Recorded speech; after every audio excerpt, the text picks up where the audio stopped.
Buonasera, benvenute e benvenuti a tutti. Quando gli organizzatori di questa manifestazione, che ringrazio ovviamente a nome di tutti, mi hanno invitato per fare qualcosa sulla interdisciplinarità, io ho voluto evitare il solito dibattito epistemologico, ermeneutico, scienze della natura, scienze dello spirito, tutte queste cose che si ripetono da tempo e ho pensato che la cosa più opportuna fosse approcciare un tema da un punto di vista pluridisciplinare, perché quando abbiamo un oggetto in comune, anche a costo di, di romperci le corna, ma qualche strada in comune dobbiamo trovarla. E quale tema più importante della globalizzazione si prestava a questo? Allora, professionalmente faccio l'antropologo, quindi ero molto legato al tema della globalizzazione. Perché? Per due ragioni. La prima ragione è che la globalizzazione oggi è un ordine del mondo, non è solo un insieme di fattori economici, tecnici e comunicazionali di cui discuteremo dopo, ma è anche un ordine del mondo. Che vuol dire ordine del mondo? Beh, un insieme di regole che ci parlano e ci fanno agire senza che noi ce ne accorgiamo. Esempio banale, non compro questa maglietta perché è cinese, no? Poi, casomai, vado al negozio della Lacoste, prendo la Lacoste, virgolette, originale e trovo Made in China uguale. Quindi, come vedete, siamo, spinti dalla stessa ondata, sia che facciamo una cosa, sia che ne facciamo un'altra. Perché ho cercato i signori qui presenti, che vi presento. Innanzitutto la dottoressa Gaia, che è una sinologa, poi il professor Foresti lo conoscete, alta tecnologia, intelligenza artificiale. Il professor Papa è economista, di economisti se ne potevano scegliere tanti, ma io ho scelto lui perché, pensate, ha cominciato a studiare l'economia friulana e sta studiando l'economia cinese, quindi più globalizzato di lui non c'è. Cosa vogliamo trattare? Beh, trattare i tre elementi fondamentali della globalizzazione, che sono la globalizzazione economica, la globalizzazione della scienza-tecnologia e la globalizzazione della comunicazione. Dove per comunicazione intendiamo la comunicazione globale tra civiltà, non solo la comunicazione nel senso di internet, quello è banale. Ma oggi noi sappiamo tutto di tutti, o almeno siamo in grado di poter sapere tutto di tutti, nel bene e nel male. Questo sconvolge la nostra visione del mondo e sconvolge il nostro modo di pensare, di agire e io aggiungerei anche di desiderare. Già questo schema dà carne a cuocere abbastanza, ma c'è un altro elemento. Economia, comunicazione e scienza-tecnologia sono diventati globali per una caratteristica antropologica comune, cioè sono meccanismi di generalizzazione apparentemente, sottolineo apparentemente, neutrali rispetto ai valori. Apparentemente neutrali rispetto ai valori. Cosa significa questo? Beh, significa una cosa molto semplice. Che per la tecnica, se un abitante dell'Amazzonia, i cosiddetti Yanomami, vanno in canoa e scoprono che con il motore si va più veloce e si risparmia fatica, non si pongono il problema da dove venga questa scoperta, la usano e basta. Una lavatrice viene usata da qualsiasi signora del mondo senza starsi a porre il problema di chi l'ha prodotto o di chi non l'ha prodotto o perché bisogna spingere quel bottone. Lo si fa e basta. Cioè, l'economia, la tecnologia e la comunicazione sono elementi di generalizzazione apparentemente privi di valore e quindi passano in tutte le civiltà. Ecco, questo è un elemento molto importante. Il secondo elemento è che queste tre prospettive sono inclusive e quindi di per sé generalizzabili. La scienza non ammette eccezioni, anzi, quando si trova un'eccezione che rompe la regola, la scienza non può dire peggio per l'eccezione, deve includere l'eccezione e rigeneralizzare la regola, ripensare la regola in termini generali. Cioè l'economia, la scienza, la tecnologia, la comunicazione sono delle generalizzazioni inclusive, oltre che essere apparentemente privi di valore. Questa capacità inclusiva moltiplica l'effetto globale, evidentemente, no? È come quando noi siamo inseriti in un processo, prendiamo la rincorsa e poi corriamo senza che ce ne accorgiamo.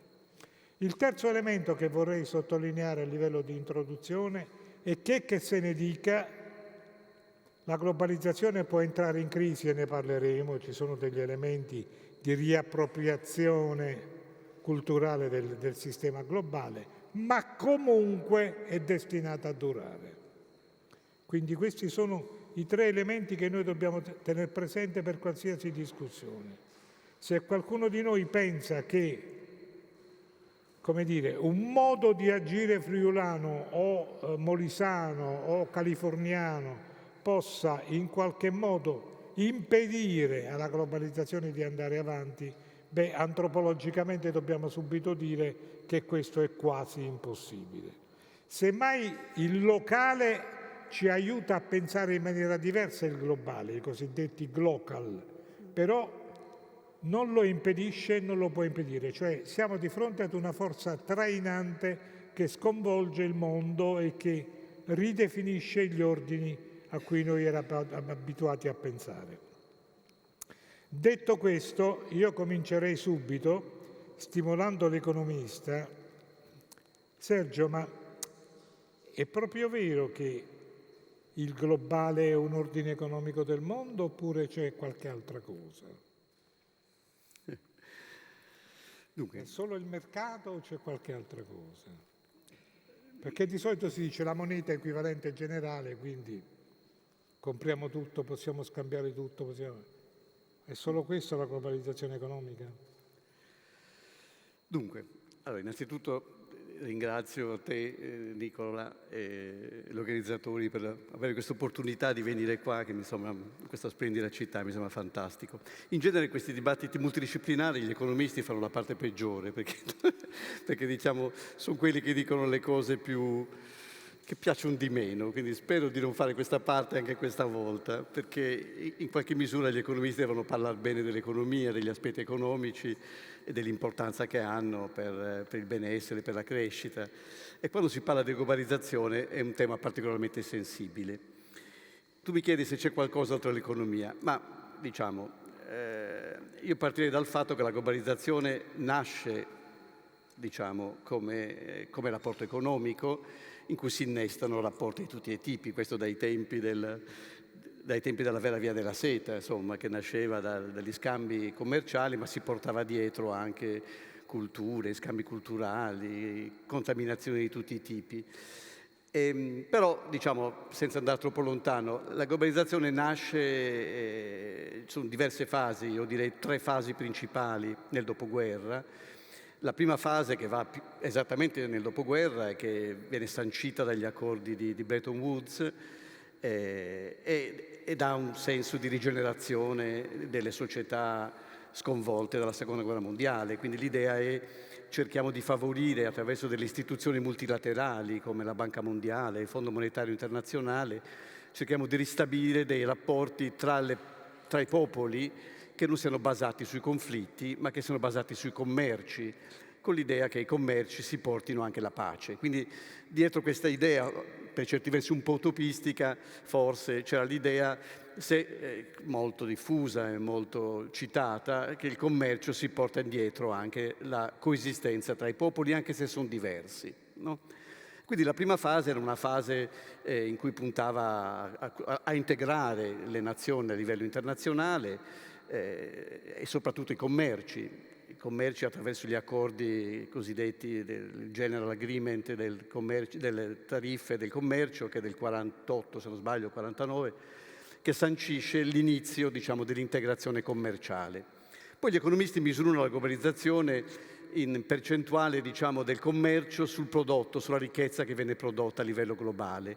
Ecco, per darvi un dato, nel dopoguerra questa percentuale era del 7%, cioè i commerci contavano per il 7% della ricchezza prodotta nel mondo. Nel 91, quando finisce, diciamo, la guerra fredda, possiamo convenzionalmente metterla lì con la dissoluzione dell'Unione Sovietica, questa cifra è arrivata già al 38%, quindi c'è stata una grande crescita e espansione dei commerci internazionali. Però, diciamo, lì prevalevano ancora l'idea, era un commercio di beni e servizi, soprattutto di beni, c'era un ruolo ancora limitato degli investimenti, dei capitali, della circolazione dei capitali, ed era qualcosa che in qualche misura andava bene a tutti. Quando poi si è dissolto, diciamo, la guerra fredda, quindi col crollo dell'Unione Sovietica, si è pensato che il mondo stesse andando, come sappiamo, verso una situazione in cui i conflitti scomparivano. Certo, rimaneva la Cina, che era un posto strano, ma la Cina si era aperta con Deng Xiaoping, quindi era già nel mercato mondiale, era già disposta a interagire con il resto del mondo. Però l'idea è adesso le barriere sono cadute, quindi approfondiamo ancora di più questa globalizzazione. E quello che è successo è che si è affiancato ai commerci, che erano cresciuti moltissimo, soprattutto l'organizzazione mondiale della produzione, che è il vero problema. Cioè, quando noi pensiamo ai commerci, pensiamo che un paese esporti il proprio bene finito, il proprio prodotto finito a un altro paese, con tutto quel bene che viene fatto fondamentalmente in casa. In realtà ciò che è nato ed è cresciuto soprattutto negli anni 80, negli anni 90 e dopo, sono quelle che gli economisti chiamano le catene globali del valore, cioè si è pensato al mondo come una fabbrica globale, non più la fabbrica o i nostri sistemi industriali, i distretti industriali in Italia, che sono abbastanza autocontenuti, ma si è pensato a una fabbrica globale, cioè se noi specializziamo i paesi in fasi di produzione dentro catene di fornitura internazionali, questo porta a una maggiore specializzazione, una possibilità di sfruttare tutti i vantaggi che i diversi paesi hanno nella conoscenza, nelle capacità produttive, nelle materie prime, in alcune particolari abilità, e creiamo un'organizzazione mondiale della produzione che è molto più efficiente, quindi fa produrre di più, fa crescere i paesi, abbassa il costo delle merci, questo è fondamentale, e crea più varietà di prodotti. Queste catene del valore, queste reti di fornitura globale sono governate dalle imprese, sono relazioni tra imprese, che è una cosa ben diversa dal semplice commercio tra un paese e l'altro, perché integrano i paesi e le nazioni in maniera molto più forte. Ecco, diciamo, la fine della guerra fredda questo processo è andato avanti moltissimo, con la costruzione poi dell'Organizzazione Mondiale del Commercio, del WTO nel 1995, si è creata ancora di più liberalizzazione dei commerci e degli investimenti internazionali. Sono arrivati anche i flussi di investimenti mondiali, e con l'ingresso della Cina, in particolare nel 2001, nell'Organizzazione Mondiale del Commercio, c'è stato un boom, diciamo, e dei commerci e degli investimenti. Questo ha creato ovviamente degli effetti che non sono solo economici, ma ha creato degli effetti, diciamo, dal punto di vista economico ha consentito la crescita di molti paesi, dei paesi che erano coinvolti dentro la globalizzazione, più direttamente coinvolti, ma ha lasciato ai margini molti paesi.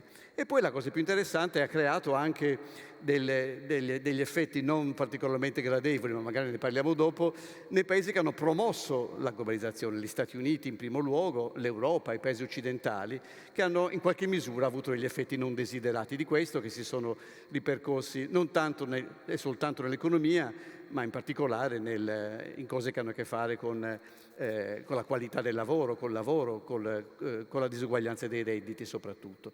Ecco, quindi diciamo è nato come è stata tirata dall'economia, ma ha trascinato aspetti che riguardano la convivenza civile, la convivenza economica, la qualità del lavoro, che riguardano le opportunità di lavoro, che riguardano cambiamenti nell'organizzazione sociale ed economica dei paesi, non sempre tutti positivi, anzi con aspetti negativi, per cui adesso c'è una terza fase che è cominciata con la crisi finanziaria del 2008, in cui si parla di deglobalizzazione, cioè delle forze che sembrerebbero ridurre questa crescita basata sull'economia, basata sul commercio internazionale, basata sull'integrazione produttiva tra i paesi, e cerca invece di ritornare un po' ai paesi, alle nazioni, alle organizzazioni più locali, a regionalizzare commerci che prima erano globali. Ecco, queste sono le 3 fasi.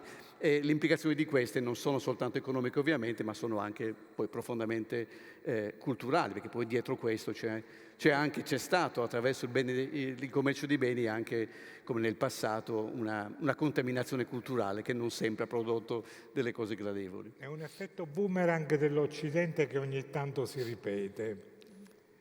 L'Occidente è specializzato nel lanciare le idee, ad organizzare i sistemi mondiali, poi quando gli altri si impadroniscono di questi strumenti, l'Occidente fa marcia indietro, no? Adesso tutti avevamo, come giustamente diceva Sergio, il mito weberiano americano che insieme al commercio mondiale sarebbe arrivato dovunque la democrazia. Ci siamo accorti che questo non era vero e adesso cominciamo a fare marcia indietro. Sulla Cina poi non ne parliamo, insomma, no? C'è una cosa curiosa appunto sulla Cina che riguarda i primi missionari che arrivano in Cina, che invece di convertire i cinesi poi importano l'ateismo in Occidente, no?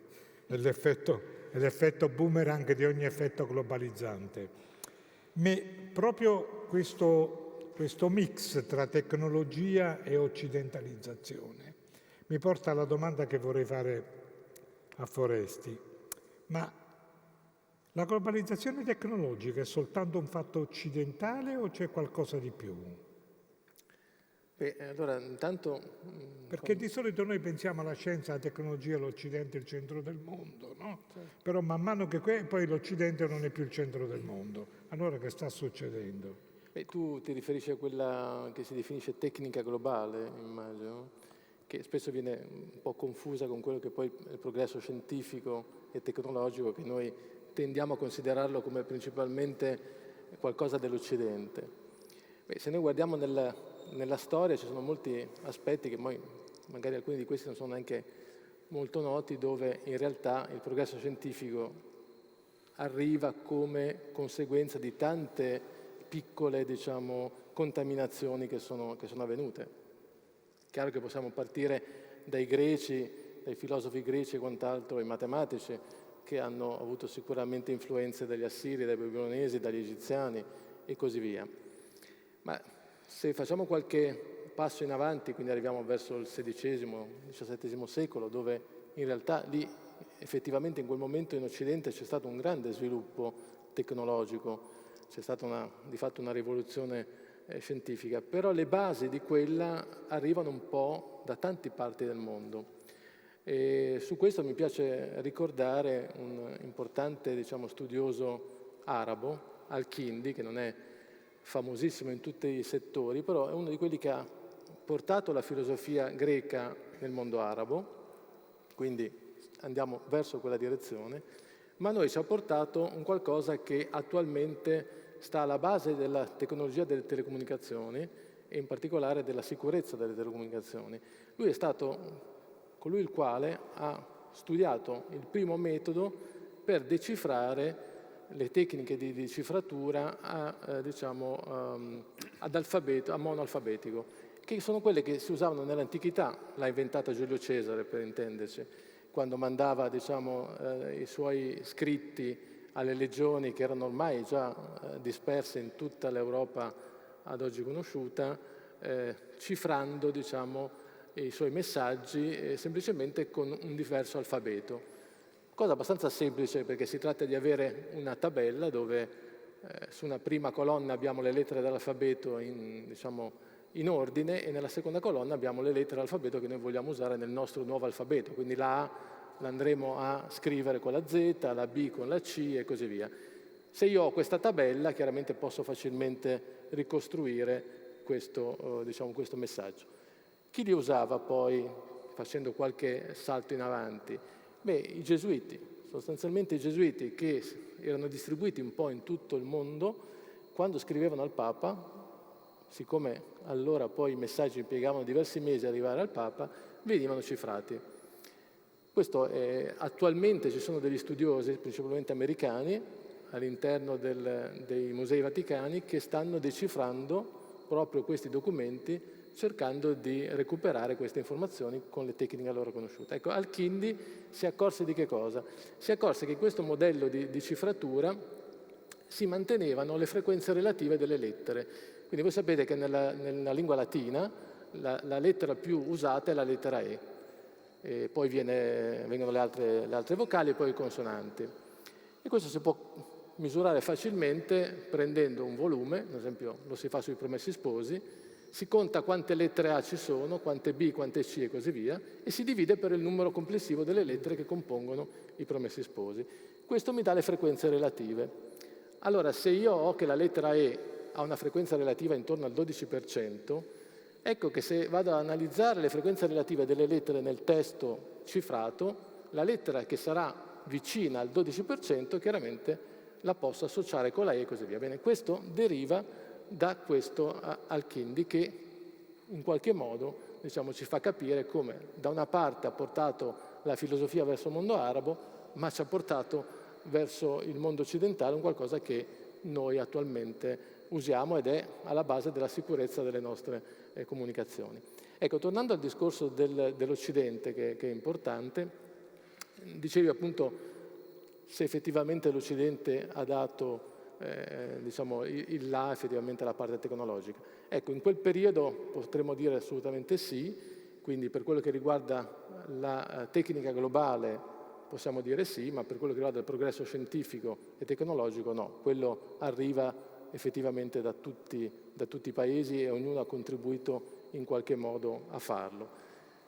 Il tema è, e poi magari ne parleremo dopo, come vogliamo, diciamo, governare questo progresso tecnologico d'ora in avanti, quindi fare in modo che venga fatto in modo corretto, eticamente corretto. Ne parleremo se avremo tempo, soprattutto sul discorso dell'intelligenza artificiale, quelli che sono i pericoli che ci possono essere all'interno dell'uso di queste tecnologie e soprattutto anche il mondo delle comunicazioni. Quindi diciamo che la globalizzazione del mondo tecnologico è assolutamente un dato di fatto. Grazie. Questa cosa del Vaticano mi dà lo spunto per dire una cosa un po' paradossale, a cui io credo molto. Vedete, è molto difficile oggi pensare in termini globali, però due stati sicuramente lo fanno. Lo Stato del Vaticano per ovvie ragioni, no? Perché essendo Chiesa Cattolica per sua natura ha una proiezione universale, e l'altro è la Cina, ed è il motivo per cui io a questo dibattito ho invitato Gaia Perini come sinologa esperta di queste cose. Perché la Cina pensa sempre in termini globali? Beh, se voi fate caso alla storia dell'Asia, tutti i movimenti panasiatici sono passati per la Cina. Buddismo, confucianesimo, comunismo oggi, globalizzazione economica, eccetera, eccetera. Il che vuol dire che nella cultura cinese, nella civiltà cinese, c'è qualcosa che la accomuna all'Occidente, ma nello stesso tempo si oppone. La Cina è un paradosso, nel senso che pensa in termini globali, però usa categorie fatte apposta per smentire quelle che l'Occidente credeva universali. È un gioco degli specchi incredibili, no? Io me ne sono occupato quando, partendo appunto dalle religioni, dall'antropologia, ogni modello, pensate al concetto di ontologia, no? Che in Occidente ci ha preceduto un dibattito filosofico, che cosa più universale dell'ontologia, dell'ente, dell'essere? Beh, in Cina non è certamente l'essere il problema centrale, il che vuol dire che la Cina pensa in termini globali, però non con le nostre categorie e ci smentisce continuamente. Allora, vista da un punto di vista dell'economia e della tecnologia, cosa succede in Cina? Brevemente, perché dopo ci torniamo sulle caratteristiche positive e negative. Ok, allora... In che cosa ci smentisce, in che cosa ci preoccupa?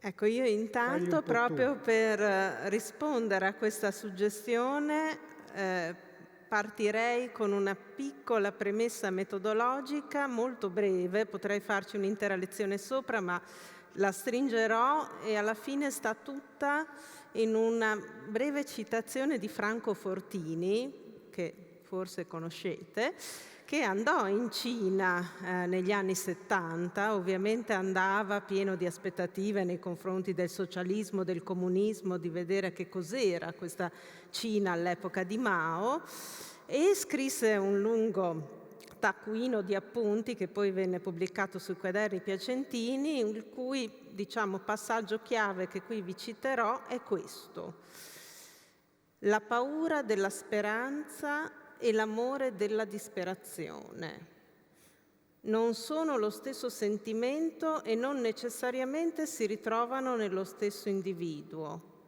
ma è necessario parlarne, parliamone, perché la Cina scatena sia l'uno che l'altro.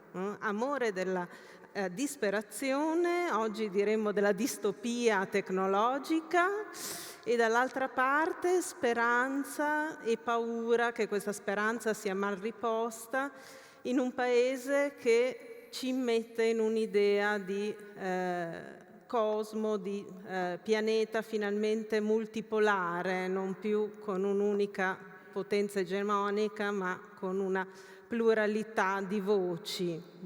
Quindi da un lato la speranza, nel miracolo cinese, se andate in una libreria qualsiasi, sfogliate i titoli dedicati alla Cina, il miracolo cinese, no? Tutti i titoli estremamente positivi, e dall'altra parte invece Red Mirror, cioè il Black Mirror cinese, la zampa del dragone, tutti quelli col dragone, c'è un intero filone letterario sullo dragone, no? Dove appunto è sempre la connotazione negativa a prevalere, o non necessariamente, insomma, però insomma, c'è tutto un immaginario che precede qualunque discorso della Cina, e questo immaginario è inserito, incistato nel discorso della globalizzazione. Se la Cina non facesse parte alla fine di noi, del nostro mondo, se non fosse questo sconosciuto che però è già un nostro parente, noi non avremmo appunto tutto questo portato emotivo, amore, paura, speranza, disperazione che sempre circonda ogni discorso sulla Cina. Quindi è importante ricordare che quando parliamo di Cina ci dobbiamo chiedere di che cosa parliamo quando ne parliamo, e alla fine stiamo parlando di noi. Quindi, andando alla domanda economia e tecnologia, giustamente la domanda le intreccia e li mette insieme perché appunto, riprendendo il ragionamento che faceva il professor Paba rispetto al 2008, 2008 come deglobalizzazione, come anno di possibile inizio della deglobalizzazione, e dall'altra parte anche come anno in cui la Cina, che a quel punto ha tutti i piedi ben dentro la globalizzazione, decide di cambiare completamente atteggiamento e impostazione. Perché? Perché c'è stata la grande crisi che dai mutui subprime ha più o meno travolto e alluvionato tutto e tutti, e noi ne sappiamo qualcosa, n'è vero. E travolge anche la Cina, che pure pareva come dire, esterna a questa vicenda. La travolge incredibilmente, perché fin lì la Cina è fabbrica del mondo, la sua economia è alquanto trainata dal commercio con l'estero, e la crisi americana, che poi diventa immediatamente il secondo dopo europea e globale, travolge anche lei, portando giù l'economia, portando giù il PIL a picco, obbligando i cinesi della dirigenza di Hu Jintao e Jiabao a pensare subito a un piano di stimolo, e al di là del piano di stimolo, che è stata la risposta immediata, si è cominciato a pensare: no, ok, siamo stanchi di produrre per il resto del mondo, le economie esterne al nostro cosmo non sono in realtà così stabili, così definite, non possiamo giocare tutti i nostri assi migliori le nostre carte sull'esterno, dobbiamo potenziare noi stessi, dobbiamo cominciare a ragionare in base invece a quello che è il bisogno interno, e si lancia questa parola d'ordine, quo da nei shu, che vuol dire appunto espandere il bisogno interno, e questo bisogno interno si espande creando una classe media e dall'altra parte, invece di invadere i mercati stranieri buttando pacottiglia varia, provare a offrire grandissimo know-how e alta tecnologia. L'alta tecnologia la vediamo ora nella sua doppia polarità di speranza e disperazione, di distopia e sogno futuristico magnifico, sotto 3 punti di vista, che poi sono una cosa sola, ma per disarticolarli dividiamoli in 3. La prima è creare una società cashless, senza contanti, dove ognuno col proprio telefono, io ho il mio telefono qui perché dopo 15 anni di Cina, guai mai, se mi togliete la mia terza mano, ho tutto il mio mondo qua dentro, attraverso il telefono pago, rinnovo gli abbonamenti che ho al treno, alla metropolitana, vado a fare la spesa, prendo il biglietto del cinema, guardo prima che film ci sono e poi immediatamente acquisto il biglietto direttamente online, comunico col resto del mondo, vedo che ristoranti ci sono intorno a me, invito qualcuno, pago attraverso il QR code e faccio tutto. È impossibile, non è semplicemente un servizio in più, ma è l'unico servizio. Ormai almeno nelle grandi città, è impossibile poter uscire di casa senza questo strumento. Quindi società cashless con tutto il mondo che dipende da un'unica app, tutta la nostra vita sociale che dipende da un'app che ci permette di pagare, comprare, affittare la bicicletta, prendere la metropolitana, verificare dov'è l'autobus che stiamo aspettando, insomma tutto dipende dall'app delle app che è WeChat. Secondo punto, l'intelligenza artificiale, e lì ci stanno ancora lavorando, mentre invece sulla società cashless ci siamo già ormai da diversi anni.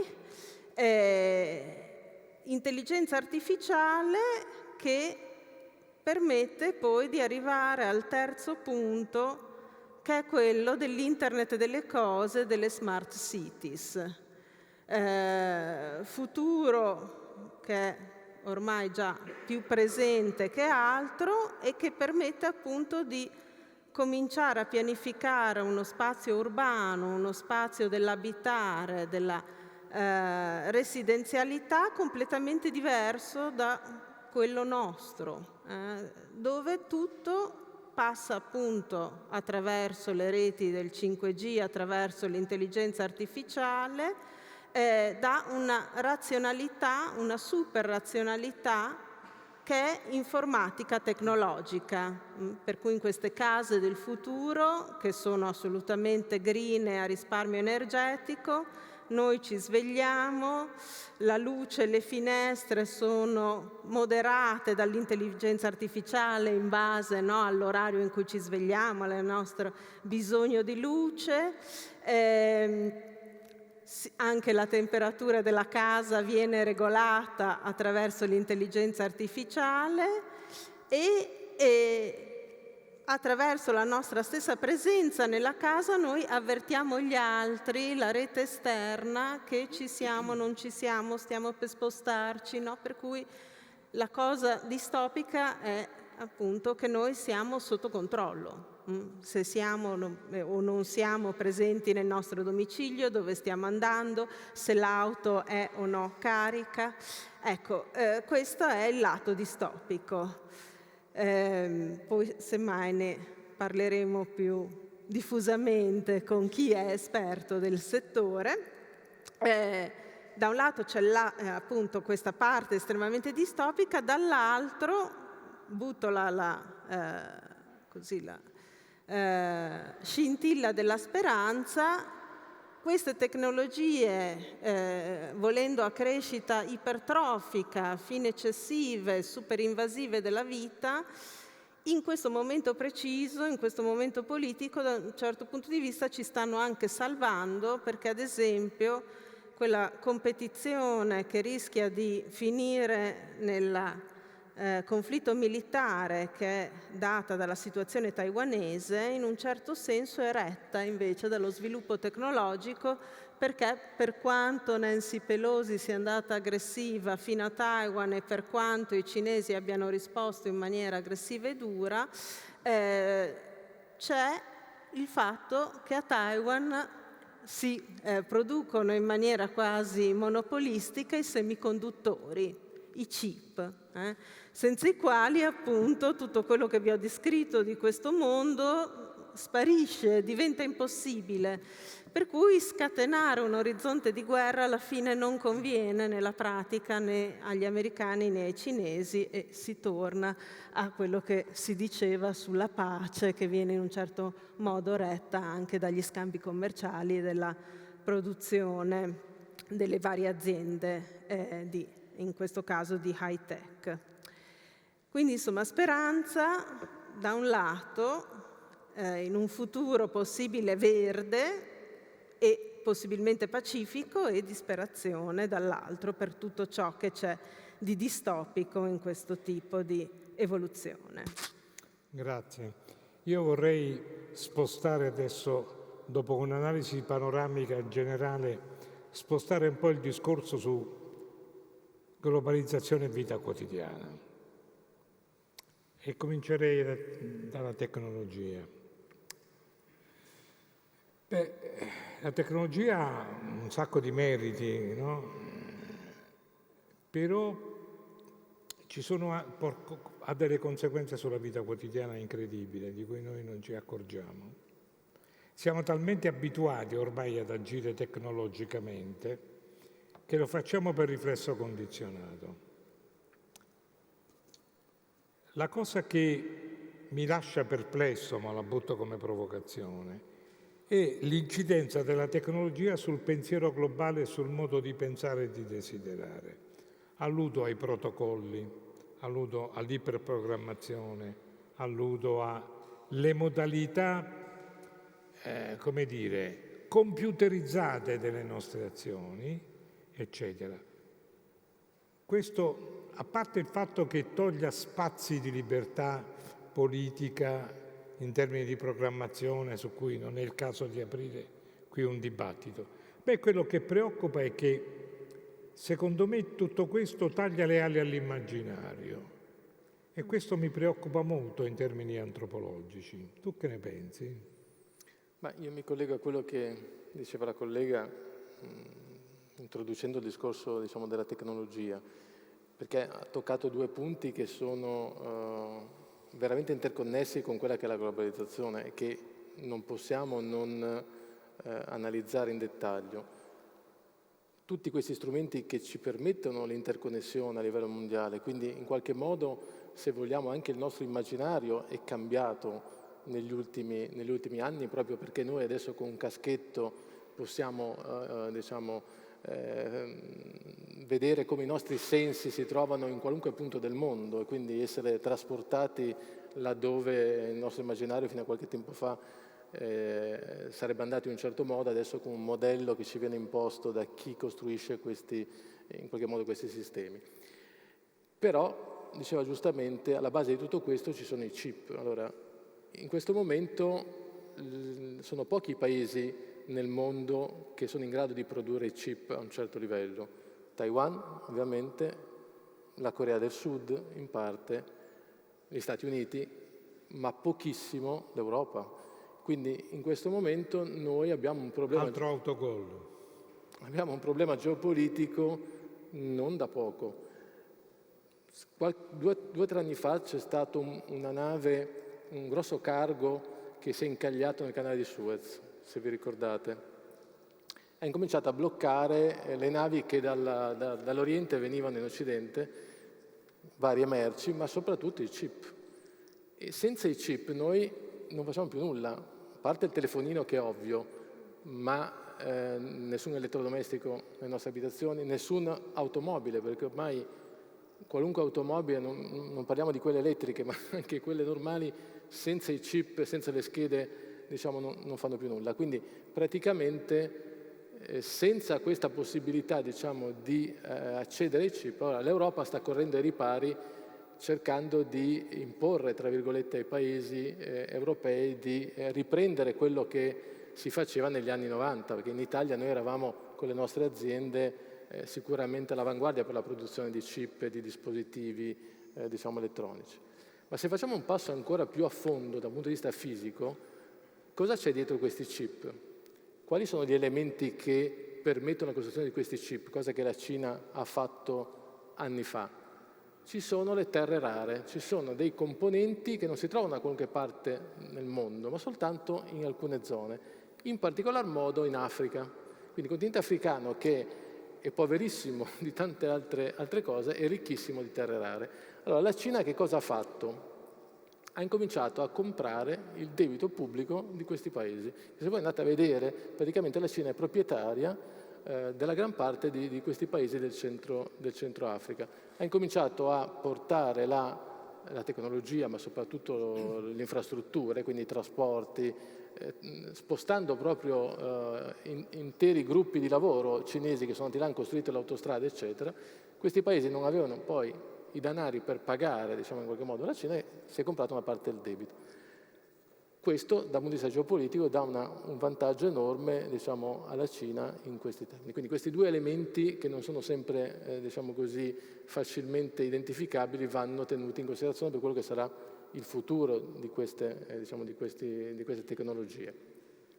Ecco, poi, ritornando, diciamo così, al discorso dell'immaginario, è chiaro che, questo è anche abbastanza ovvio, ma la rete internet, ma soprattutto le app, quindi gli applicativi che permettono di scambiare, diciamo, quindi i social network in prima battuta, che permettono di scambiare informazioni, dati in tempo reale con qualunque punto del mondo, chiaramente questo cambia l'immaginario, perché acquisiamo dei modelli che fino adesso non avevamo, quindi banalmente dal cibo al modo di vestirsi, a qualunque altro tipo di modello che influisce in modo significativo sull'immaginario.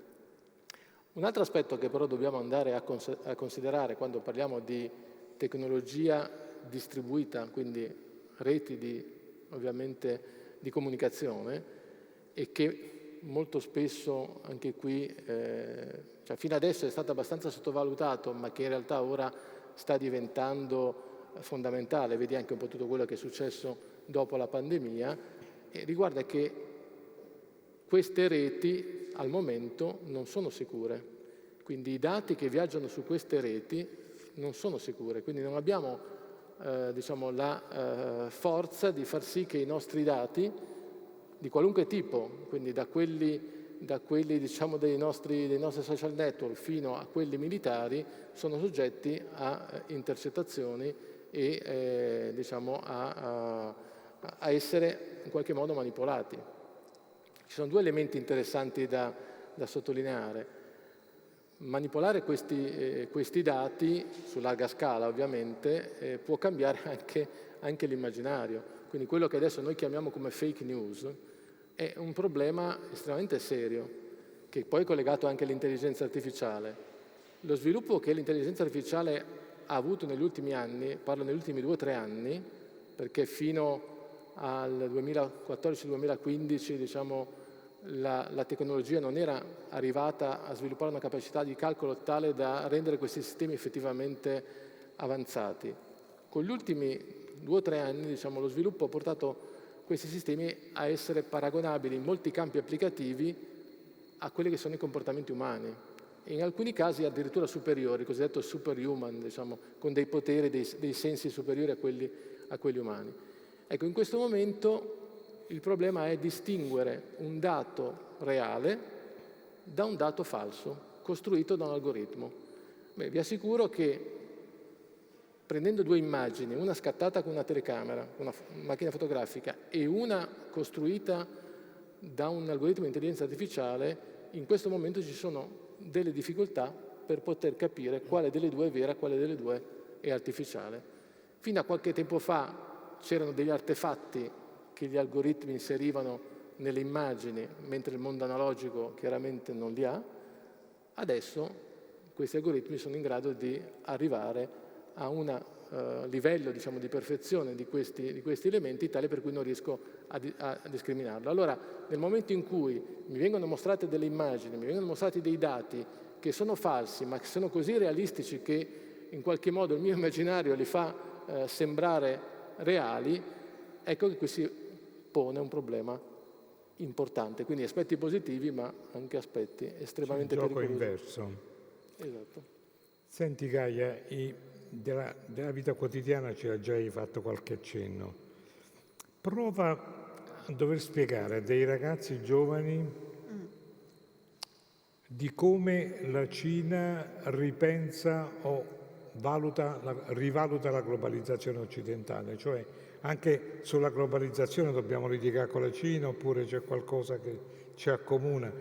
Insomma, che cosa ci deve preoccupare di ciò che i cinesi pensano della globalizzazione? Beh, la globalizzazione ha fatto tantissimo il gioco della Cina, ben più di quello che noi avremmo immaginato, e anzi ora siamo noi che abbiamo tirato il sasso e ritiriamo la mano, e invece i cinesi sarebbero ben contenti di non fare guerre e di continuare ad avere questo sviluppo globale. A loro farebbe assolutamente gioco. Quindi al di là dei giudizi morali o politici sulla guerra, da un punto di vista strettamente opportunistico, la Cina sarebbe ben contenta di restare con tutti i piedi ben dentro la globalizzazione e di trarne i massimi vantaggi, pilotando lei anche una certa serie di giochi. Come era già stato anticipato, la Cina è entrata nell'ordine globale attraverso l'ingresso nel WTO, nell'Organizzazione Mondiale del Commercio, nel 2001, e quando c'è entrata, ha ben pensato di essere massimamente aperta e di cogliere al massimo l'opportunità che gli si offriva, ma dall'altro anche di esercitare la massima prudenza e la gradualità. Questo perché proprio in concomitanza, o anzi poco prima, c'era stato questo evento molto traumatico che noi non abbiamo sentito, ma che in Asia si è sentito come, che è stato il crollo delle tigri asiatiche, crollo e crisi che era assolutamente legato a questa fase della globalizzazione, con ingressi, diciamo, troppo repentini nel mercato finanziario globale, operazioni anche speculative su scala globale non controllabili, per cui la Cina, quando decide di entrare, entra, il passo lo fa, ma lo fa da panda, come si definisce, rispetto alla tigre che va veloce, si butta, che va a istinto, dice prudenza, esercita quella che è sempre stata una strategia politica fin dai tempi di Deng Xiaoping e probabilmente anche dai tempi di Mao, che era quello, secondo la metafora, del camminare guardando il fiume, camminare scegliendo di fare un passo alla volta, una pietra alla volta, guardare il fiume molto step by step. Scusa se ti interrompo, ma in tutta questa strategia noi tutti qua vogliamo sapere, ma per la Cina l'Occidente è un tutt'uno o riescono a distinguere Europa, Stati Uniti?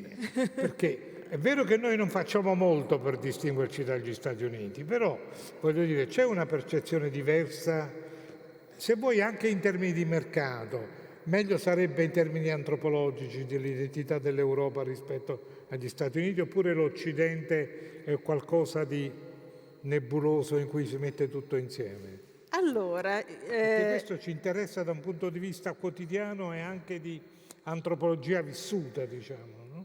Allora, quando è stata fondata l'Unione Europea e anche negli anni immediatamente successivi, la Cina ha avuto un'incredibile aspettativa verso di noi, e quando si formò la prima alleanza asiatica, l'ASEAN, in un qualche modo era ispirata, o veniva spesso nei discorsi ufficiali, veniva spesso fatto il richiamo all'Europa, e l'Europa veniva vista come un'alternativa all'egemonia americana, all'egemonia statunitense, la possibilità di poter includere altre realtà differenti dagli Stati Uniti quando si dice Xifang, cioè Occidente in cinese.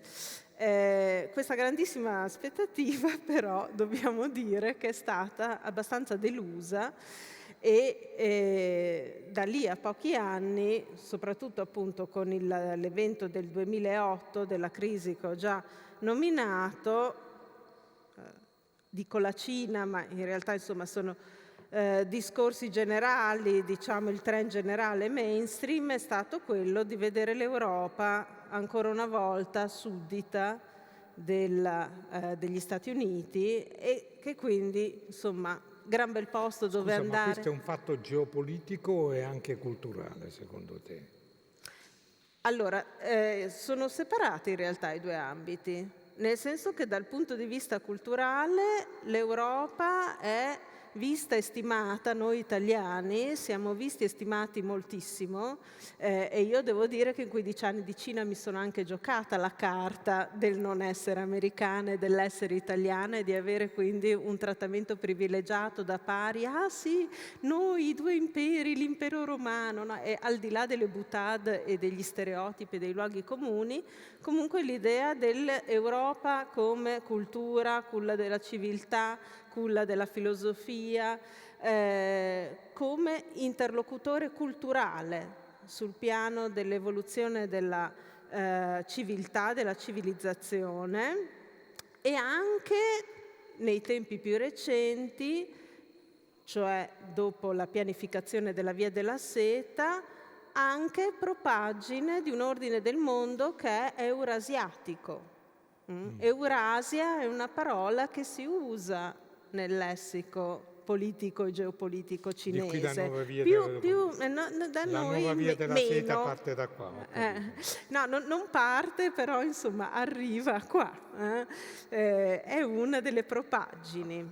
Appunto, ci richiamiamo a quel discorso che si è appena fatto sull'Africa, sulle terre rare, su tutti i materiali fondamentali a cui la Cina ambisce da tempo, appunto perché l'Europa è anche un buon canale per arrivare al Nord Africa, all'Africa, per cui è non solo un punto interessante in sé, ma anche uno snodo, un punto di passaggio per arrivare a bomba. Quindi dicevamo, c'è stata questa prima fase della globalizzazione in cui la Cina entra e si presta, entra gradualmente, dall'altra parte si presta, giocando low profile, a diventare la fabbrica del mondo. Ed è qui che l'abbiamo conosciuta, è qui che hanno cominciato le prime pubblicazioni importanti anche di giornalisti, l'età Rampini potremmo definirla così, in cui cominciavamo veramente a parlare di Cina in modo massiccio anche qui da noi, e più o meno un terzo dei nostri armadi conteneva capi di vestiario made in China, tutto era made in China, però appunto con questo made in China si intendevano anche merci estremamente cheap, giusto? E insomma di bassa qualità, per cui appunto il professore diceva: ma la maglietta cinese non me la compro, poi magari vado al negozio di marca ed è cinese uguale, però almeno ho l'illusione che ci sia un marchio italiano occidentale sopra.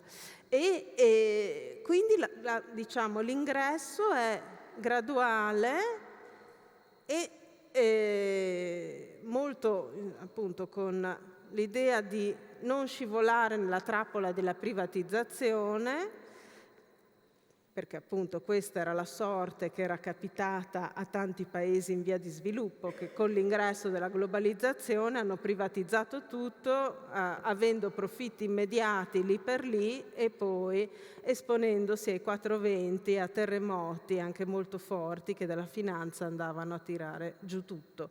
Argentina, il primo caso che ci può venire in mente.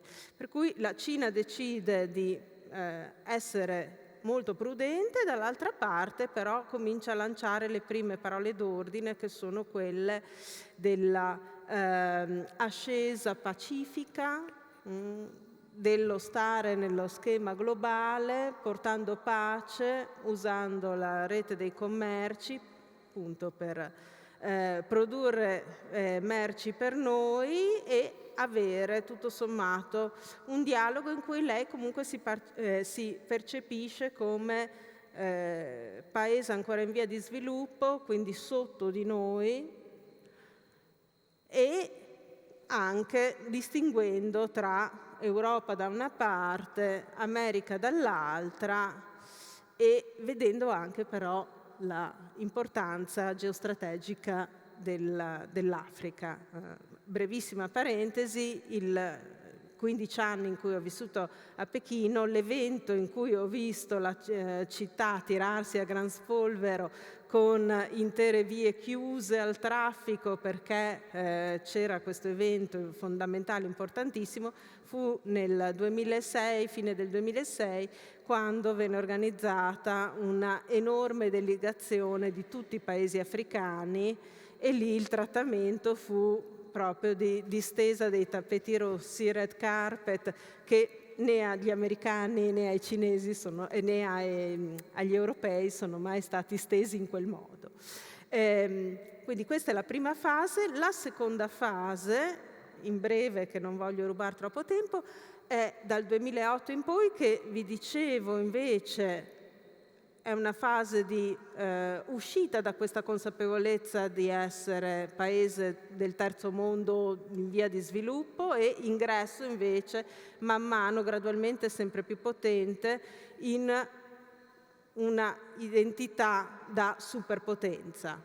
Quindi c'è una crescita dell'orgoglio, crescita del nazionalismo, crescita dell'orgoglio nazionale, dall'altra parte però non ha mai significato questa intensificazione dell'identità cinese e dei valori cinesi, non ha mai significato mollare i ponti o chiudere la porta al mondo. 2017 a Davos è Xi Jinping che rimprovera gli americani, e Trump in particolare, di volersi sottrarre al gioco globale, ed è Xi Jinping che dice no, ormai dentro questo gioco ci siamo, questo gioco garantisce la pace, fa gli interessi di tutti, e con quel linguaggio metaforico tipico dei cinesi dice è vero che fuori ci sono lampi, tempeste, tuoni e fulmini, ma se noi chiudiamo porte e finestre non solo ci precludiamo agli eventuali pericoli, ma anche all'aria, all'ossigeno, alla luce che la globalizzazione ci offre. Quindi fa un enorme e grandissimo rilancio della globalizzazione. L'anno dopo viene addirittura inserita nella Costituzione l'espressione Renglei, aspettate che ve la traduco, comunità del destino condiviso, Renglei Mingyun Gongtong Ti, dove l'intera umanità è una comunità e ha un destino condiviso, destino di specie, destino che viene appunto minato dal pericolo del cambiamento climatico, ma anche dall'instabilità geopolitica, e noi invece dobbiamo cominciare a pensare di essere un tutt'uno. Allora, quanto questo sia un tentativo di egemonia o quanto questo invece sia un reale messaggio di pace, ai posteri l'ardua sentenza, però questo è il modo in cui la Cina vede la globalizzazione anche tuttora. Grazie. Una cosa mi pare già chiara, no? che la globalizzazione non ha noi come centro del mondo, questo mi pare evidente, insomma, no?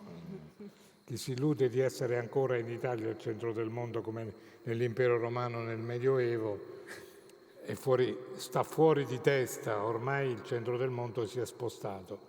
E noi rischiamo di essere periferia da un punto di vista non solo economico-produttivo, ma anche da un punto di vista che è quello che mi preoccupa di più, da un punto di vista culturale, cioè dopo tutti questi fenomeni, l'effetto boomerang in Occidente, allora pensiamo ai fatti nostri. Non è più possibile, non è più possibile, non è più possibile.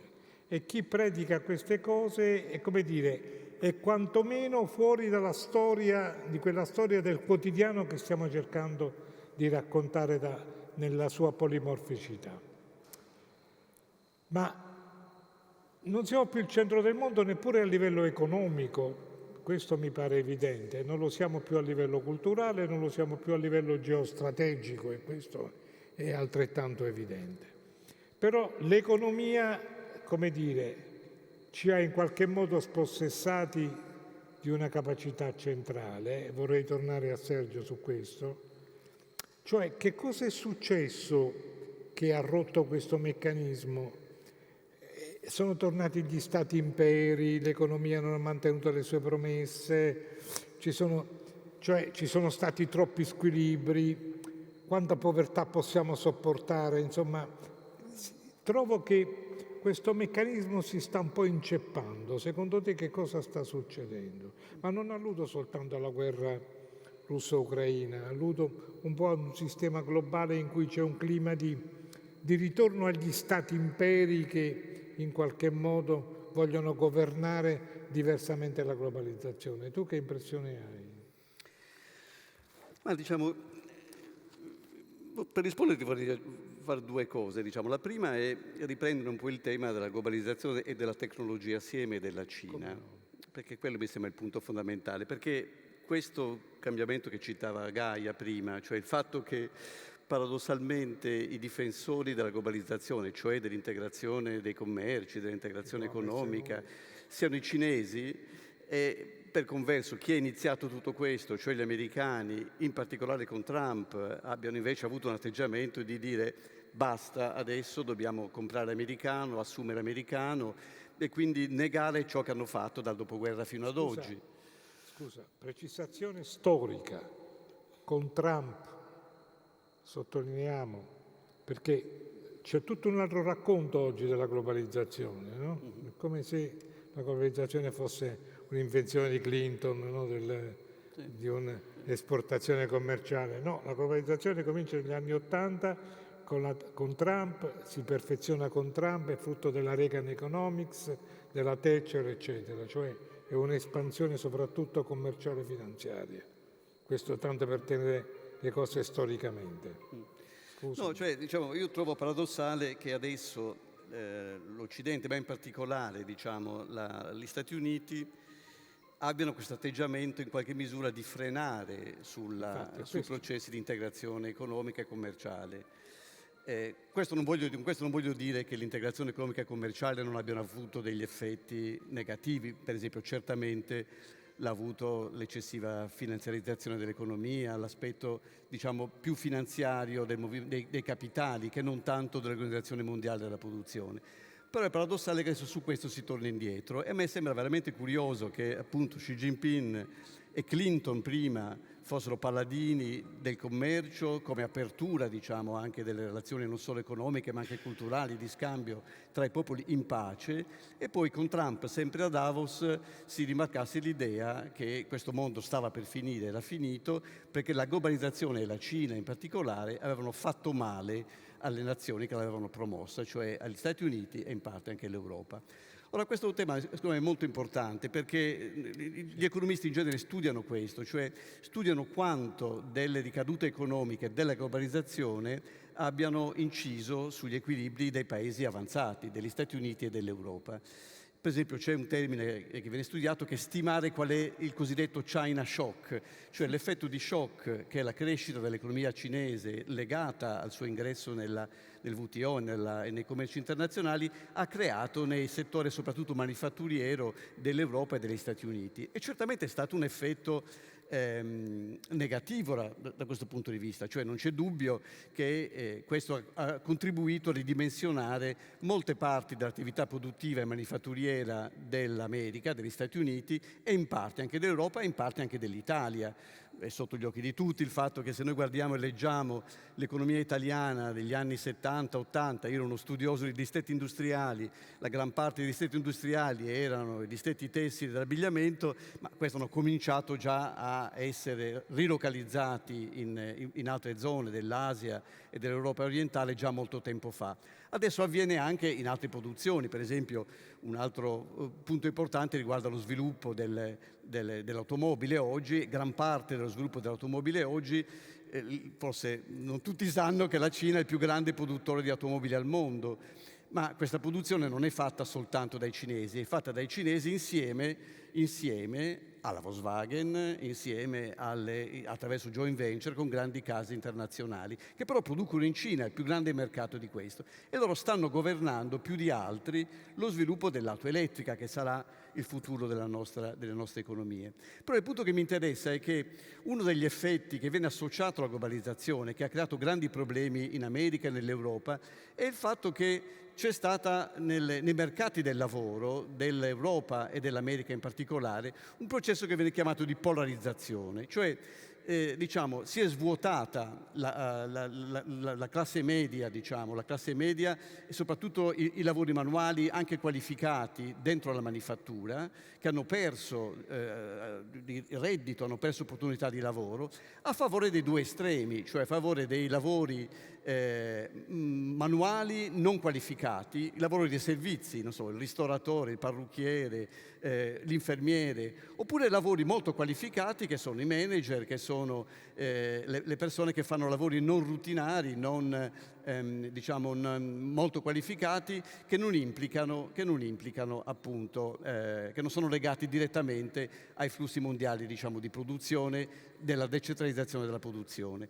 Quindi questo qua ha creato un vuoto nella classe media medio-bassa, negli Stati Uniti e in Europa, che ha dato luogo alla reazione di Trump. Cioè, come sappiamo, gli elettori di Trump erano nelle zone operaie, nelle zone manifatturiere degli Stati Uniti, stessa cosa in Italia, peraltro, stessa cosa in Europa, stessa cosa in Gran Bretagna, cioè gli elettori che hanno votato a favore della Brexit non erano le classi illuminate di Londra, erano le classi manifatturiere, operaie dell'entroterra britannico che hanno perso dalla globalizzazione, perché tutta quella serie di lavori si sono trasferiti al di fuori, in particolare in Asia e in particolare in Cina.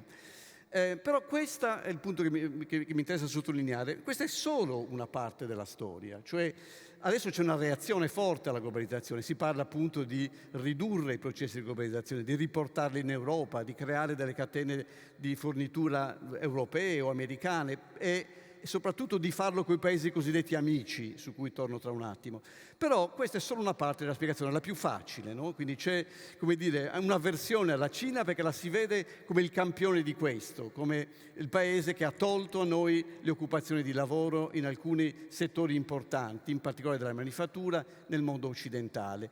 Ma in realtà una grossa parte della storia, gli economisti studiano anche questo, è l'effetto dato dalla tecnologia, perché in realtà dietro questa polarizzazione del mercato di lavoro tra la parte più ricca della popolazione, i manager, i grandi industriali, non industriali nel senso della manifattura, ma insomma le grandi società tecnologiche o i grandi lavori legati alla finanza, da una parte, che diventano più ricchi, che sono diventati più ricchi, e invece la parte media della popolazione che è diventata più povera, dietro questo c'è un effetto dirompente dell'innovazione tecnologica e della tecnologia.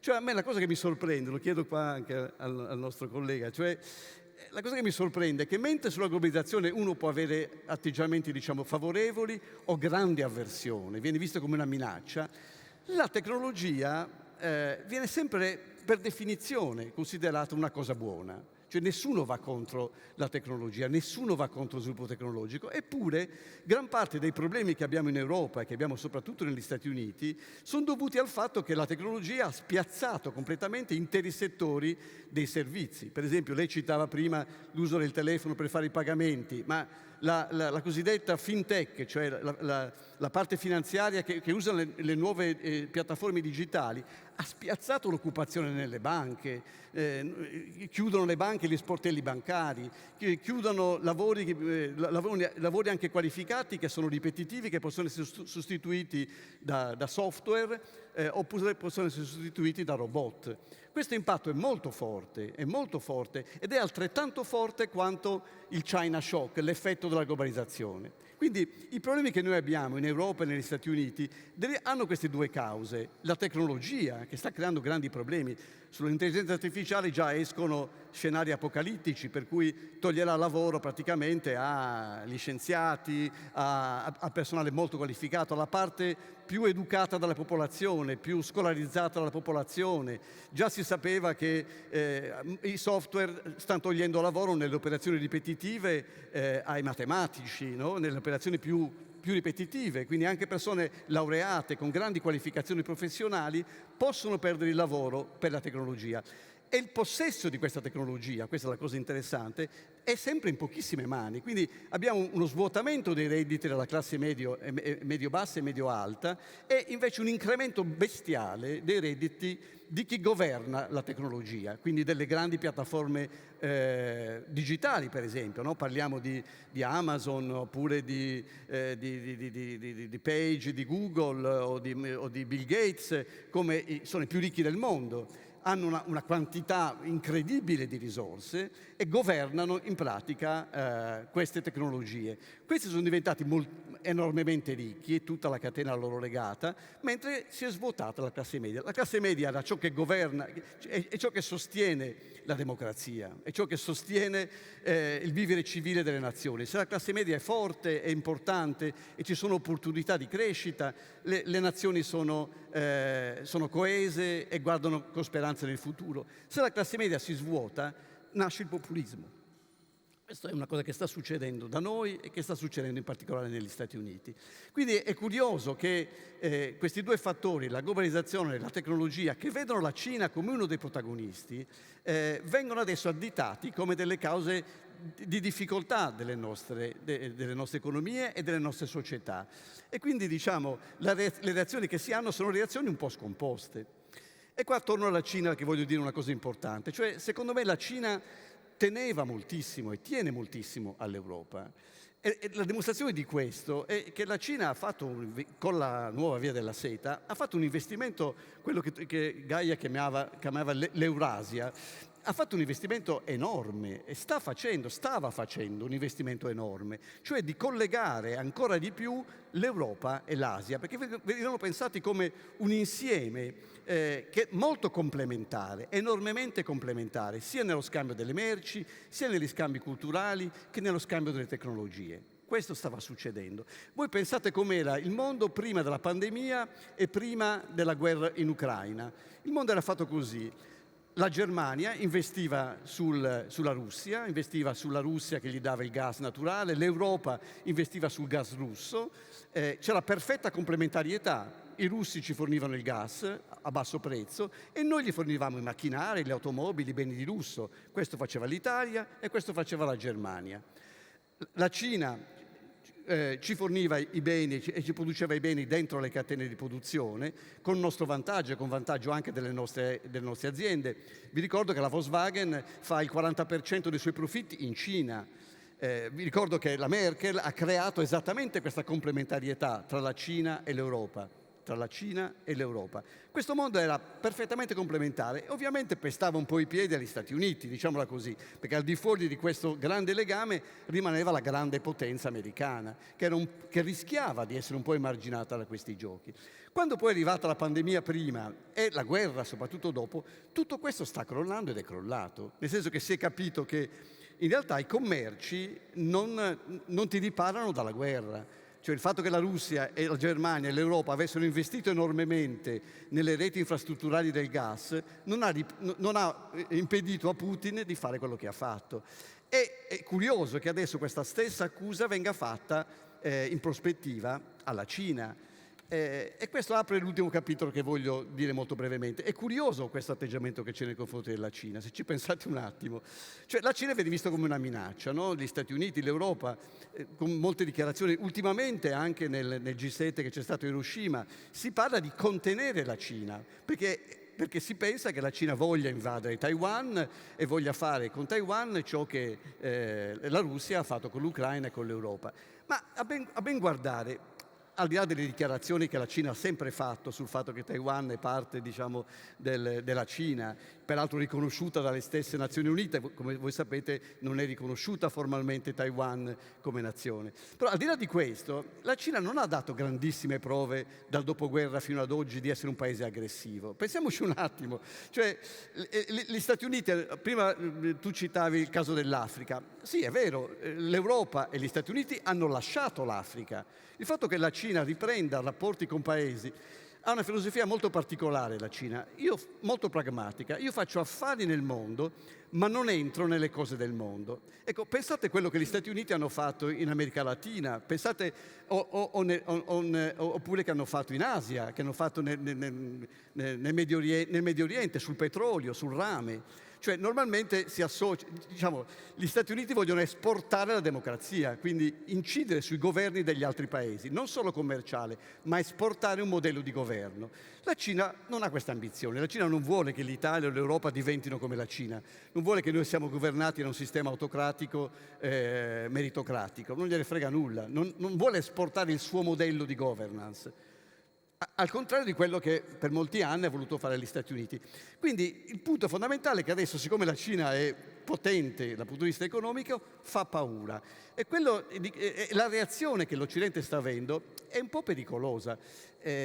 Per esempio, Biden di fatto ha continuato un po' la politica di Trump, non ha tolto i dazi alle importazioni cinesi, sta continuando un po' su quello. E pensateci un attimo a cosa vuol dire commerciare solo con i paesi amici, che è una frase che c'è nei documenti della Casa Bianca oggi, è una frase che dice la Janet Yellen, che è il ministro del Tesoro americano. Commerciamo con i paesi amici. Ora, i paesi amici quali sono? Loro li definiscono come paesi che condividono i nostri valori, che condividono le nostre regole, che condividono la nostra impostazione culturale. Ora, questo va contro la storia dell'umanità, diciamolo pure. Cioè, quando c'era la vera via della seta, si commerciava tra arabi, tra musulmani, tra cristiani, tra ebrei e tra cinesi e buddisti, o no? Non è questa l'integrazione. L'idea che noi dobbiamo commerciare solo con gli amici è molto pericolosa, secondo me. Fatevi il conto di chi sono gli amici dell'Occidente e gli amici dell'Oriente. Ci sono degli economisti che hanno fatto questo e hanno stimato quali sarebbero gli amici, cioè quelli che condividono le scelte che i paesi occidentali, gli Stati Uniti in particolare, fanno nelle votazioni delle Nazioni Unite. Beh, questo taglia metà del mondo, cioè taglia tutta l'Asia, taglia l'India, taglia tutti i paesi asiatici, gran parte dei paesi asiatici, taglia una buona parte dell'Africa. Ora, che vuol dire che taglia più della metà della popolazione del mondo. Ora, pensare di ridurre, di contenere questa parte del mondo, a me pare un po' irrealistico e pericoloso. Quindi, secondo me, la cosa interessante, la cosa che a me personalmente preoccupa, è che non si cerchi di tornare a una visione multilaterale, di cui la Cina in realtà ha sempre creduto e continua a crederci, verso una visione in cui appunto tende a ritornare dentro delle sfere locali, non soltanto dal punto di vista culturale, ma anche dal punto di vista della produzione dell'economia. Penso che questo possa essere pericoloso, cioè secondo me il futuro dell'umanità rimane nel cercare l'integrazione, a partire dall'integrazione economica, ovviamente cercando di contenere gli eccessi che questa integrazione economica comporta, no? Dico un'ultima cosa che alla forza quello che sto dicendo. Ora non si parla più di disaccoppiare la Cina dal resto del mondo, ora si parla di de-risking, cioè ridurre il rischio della Cina, il che vuol dire che bisogna stare attenti agli investimenti nelle tecnologie che la Cina può fare in Europa o negli Stati Uniti. Uno, per esempio, di questi investimenti è il famoso 5G, cioè la rete infrastrutturale che ci consente le comunicazioni ad alta velocità. Bene, ci sono delle norme in Europa, negli Stati Uniti, dappertutto, che pongono una particolare attenzione agli investimenti di aziende cinesi in Europa se queste riguardano componenti sensibili considerati strategici e per la sicurezza dell'Europa. Però forse si eccede in questo, c'è il rischio che in realtà tutto questo voglia isolare tecnologicamente la Cina e isolare quel rapporto di scambio anche tecnologico che la Cina e l'Europa e gli Stati Uniti hanno costruito per tanti anni. Ora, secondo me questo è pericoloso, perché se alla guerra commerciale si unisce anche una guerra tecnologica, impedendo per esempio alla Cina di dialogare sul terreno delle nuove tecnologie, questo secondo me potrebbe portare effettivamente a una situazione di conflitto mondiale molto più forte di quello che c'è oggi. Quindi io ancora credo che il multilateralismo, il fatto che ci sia integrazione sia la cosa migliore da perseguire nel futuro, pur tenendo conto delle difficoltà e degli ostacoli che ci sono e anche delle preoccupazioni che ci sono quando ci sono degli investimenti che apparentemente potrebbero crearci dei problemi di sicurezza. Posso fare degli esempi dopo, ma magari li facciamo più avanti. Grazie Sergio di questo assist antropologico su cui dopo cercheremo di chiudere. Una domanda velocissima a tutti e tre. Però c'è un problema che riguarda lo sviluppo, no? La prospettiva, il futuro, il nostro futuro anche immediato, se volete. Alludo al problema dell'ecologia e al problema che evidentemente ha i suoi riscontri sia nella tecnologia che nell'economia e tocca direttamente anche la Cina. Una cosa che mi incuriosiva della tecnologia, ma all'epoca dell'antropocene è possibile pensare che l'intelligenza artificiale renda compatibili lo sviluppo con l'ecologia? E se no siamo condannati, non ne usciamo da questo problema. Perché il problema ecologico esiste ed è drammatico. In che cosa ci può aiutare l'intelligenza artificiale a rendere compatibili queste due cose? Allora, qui il problema dipende dalla governance. Veloci sul futuro. Dipende dalla governance dell'intelligenza artificiale. È fuor dubbio che questa è una rivoluzione, si dice appunto paragonabile a quella che è stata la rivoluzione industriale, eccetera, eccetera, perché effettivamente, lo vediamo già in questi anni, sta cambiando la nostra vita. Magari noi come cittadini singoli non lo vediamo molto, ma a livello di aziende, di industrie, questo sta cambiando pesantemente. Faccio riferimento all'industria farmaceutica, all'area medica. L'intelligenza artificiale sta avendo un impatto molto forte. In Cina non se ne parla molto, ma in realtà l'investimento che è stato fatto sulle tecniche di intelligenza artificiale legate alla medicina è fortissimo. Qui si tratta di fatto di utilizzare una grande quantità di dati. Noi abbiamo più difficoltà perché c'è il problema della privacy sui dati, eccetera, eccetera. In Cina questo non c'è, chiaramente. E allora, con questo insieme di grandi quantità di dati, quelli che si chiamano big data, effettivamente c'è la possibilità di costruire degli strumenti che siano in grado di fare delle diagnosi da un punto di vista medico estremamente raffinate. Però c'è un problema dei dati. Quindi, tornando al nostro discorso, chi governa i dati in qualche modo si trova a doverli governare in modo corretto. Vi faccio un esempio molto, molto semplice su questi algoritmi. Diciamo che gli algoritmi che adesso danno questi grandi risultati sono quelli cosiddetti supervisionati, cioè dove c'è un operatore che insegna di fatto all'algoritmo a operare. Quindi nel campo medico gli faccio vedere tutta una serie di immagini diagnostiche con delle malattie, gli dico queste sono queste malattie, poi gli faccio vedere delle immagini chiaramente di persone sane e l'algoritmo impara, ne vede milioni chiaramente, con una definizione molto superiore a quella che può fare un operatore umano e quindi alla fine effettivamente arriva a ottenere delle prestazioni di valutazione, di classificazione molto elevate. Però non sempre questo approccio è possibile. Perché? Chi ha a disposizione grandi quantità di dati? Lo diceva il collega prima, le grandi aziende, soprattutto quelle americane, quindi Google, Amazon, tra l'altro perché glieli forniamo noi. Immaginate che tutte le volte che dovete entrare in un sistema vi fanno vedere quel famoso insieme di semafori dove dice clicca sull'immagine che contiene una barca piuttosto che un semaforo, eccetera, eccetera. In questo momento noi stiamo addestrando un algoritmo di intelligenza artificiale perché gli stiamo dicendo questa immagine contiene una barca, questa immagine contiene un semaforo, quindi lo stiamo addestrando.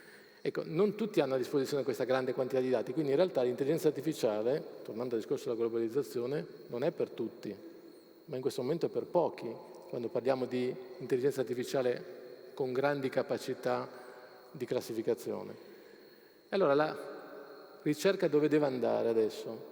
Deve andare nella direzione di trovare degli algoritmi, potremmo dire democratici così, che possono essere addestrati con pochi dati. Un esempio che si può fare per renderlo pratico, un'azienda che deve riconoscere i difetti di un oggetto che viene prodotto. E questa azienda normalmente ha tantissimi campioni di oggetti senza difetti e ne ha pochi con i difetti. Allora, addestrare un algoritmo di intelligenza artificiale in quel caso si rischia di manipolarlo e fare in modo che sia più orientato a dire che l'oggetto che vede è un oggetto senza difetti, perché ne ha visti tanti e ha imparato molto bene quelli e pochi quelli con difetti. E qui entriamo nel tema etico. Allora, a parte quelli che sviluppano gli algoritmi e costruiscono nuovi algoritmi, il 99% delle persone li usano. Quindi, infatti, l'intelligenza artificiale che cos'è? È una scatola, un black box che noi usiamo e di cui noi ci fidiamo. Se però chi ha addestrato l'algoritmo non è stato corretto dal punto di vista etico e quindi ha cominciato a sbilanciare i dataset, diciamo, usati per l'apprendimento, basta uno 0,0001%, no? Chi gioca alla roulette lo sa, basta avere una piccola probabilità a proprio vantaggio che poi alla lunga quel vantaggio dà i suoi frutti. Quindi la fase di addestramento può essere manipolata e allora a quel punto i risultati di cui noi ci fidiamo, perché siamo pervasi da questa tecnologia che ormai usiamo quotidianamente, non scegliamo il ristorante, si facciamo tutti gli esempi, ma c'è dietro un algoritmo che fa poi queste scelte. Se l'algoritmo non è stato addestrato in maniera corretta, i risultati potrebbero non essere quelli. Allora, adesso c'è tutta una fase di regolamentazione di questi strumenti per fare in modo che si vada a sviluppare tecnologie che siano attente al discorso dell'ambiente, sicuramente per minimizzare quelli che sono i consumi, gli sprechi, cercare di riottimizzare le materie prime che sono sempre in fase, diciamo, in quantità sempre minore, ridurre le emissioni, di questo se ne parla ormai quotidianamente, di tutti quelli che sono ovviamente gli strumenti che generano inquinamento e così via. Quindi da un punto di vista tecnologico la possibilità c'è, bisogna governarlo però in modo corretto e questa è la sfida dei prossimi anni che i governi democratici in primis, in Cina non lo so, io ho qua delle informazioni, diciamo, legate al mondo militare dove si cominciano a fare sperimentazioni pericolose, diciamo, di questi algoritmi in ambito militare, ma diciamo, rimaniamo nei paesi democratici, c'è la possibilità di farlo, ma bisogna regolamentarli e non c'è molto tempo per farlo perché la velocità con cui la tecnologia avanza è molto molto rapida. Grazie. Gaia, velocemente. Io sono d'accordo sul multilateralismo delineato da Sergio, che non era solo economico, ma era antropologico globale. Però io comincio a sentire troppi sinologi che hanno paura di questo soft power cinese, no? Che sotto aleggia. Sono molti i perplessi al riguardo e non necessariamente filoamericani. Velocemente, tu che ne pensi del soft power cinese? Sei d'accordo perché sì e perché no? Velocemente. Molto sinteticamente, quasi a battuta. Molto sinteticamente, io credo che se il soft power, dipende sempre qual è l'intento che c'è dietro. Se il soft power è, ad esempio, creare istituti Confucio ovunque, diffondere la cultura cinese e aiutare lo scambio, che non è solo commerciale ma è anche culturale, aiutare il dialogo, io e penso anche la maggior parte dei miei colleghi non solleviamo obiezioni. Il problema è quando il soft power invece veicola altro e diventa una macchina, diciamo, coercitiva. Riprendendo lo stesso esempio degli istituti Confucio, vi mandiamo lettori a gratis, voi però in classe non parlate in modo critico della Cina. E allora lì diventa appunto una tagliola, un'arma a doppio taglio, e qua diventa chiaramente sgradevole alla maggioranza dei colleghi, me compresa. Dipende però che tipo di dialogo. Soft power alla fine lascia aperta la porta almeno a una dialettica, a un negoziato, non è semplicemente importare in modo passivo, subire passivamente un'influenza. Tra l'altro, lo dico velocissimamente, dal punto di vista strettamente culturale o anche della cultura politica e non solo, diciamo, della cultura astratta teorica, noi abbiamo fatto molto più soft power sulla Cina di quello che la Cina ha fatto su di noi. Cioè la Cina ha tradotto tutto di quello che noi produciamo e abbiamo prodotto dal punto di vista del pensiero, dell'elaborazione teorica. Siamo noi che siamo ancora molto, molto ai principi, quindi io da quel punto di vista non ne ho paura. Grazie. Noi vi abbiamo proposto un viaggio nella globalizzazione, ma per gli antropologi il viaggio è fatto dell'andata nella scoperta, ma poi è soprattutto è quello più faticoso, è il ritorno. Qui ci sarebbe da fare un altro dibattito sul ritorno, ma intanto quello lo lasciamo alla vostra immaginazione, perché conosciamo ancora troppo poco delle alterità, ma intanto cominciamo a farne tesoro. Vorrei chiudere anch'io con una citazione di una scrittrice molto brava che si chiama Nazar Hafeezhi, che ha scritto quel libro bellissimo Leggere Lolita a Teheran. Io leggendo quel libro mi sono posto molte volte la domanda, chissà quando noi faremo altrettanto, cioè quando scriveremo un libro su leggere il Corano a Udine o leggere Confucio, che ne so, a Modena o a Trieste.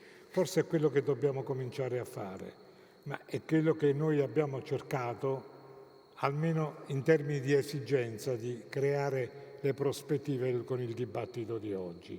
Nazar Hafeezhi diceva che il pluralismo di cui parlava Sergio la chiamava la Repubblica dell'immaginazione, come a dire, il futuro lo possiamo creare soltanto con l'incontro fra civiltà che aumenta non solo le nostre capacità di conoscere il reale, ma anche allarga gli orizzonti della nostra immaginazione.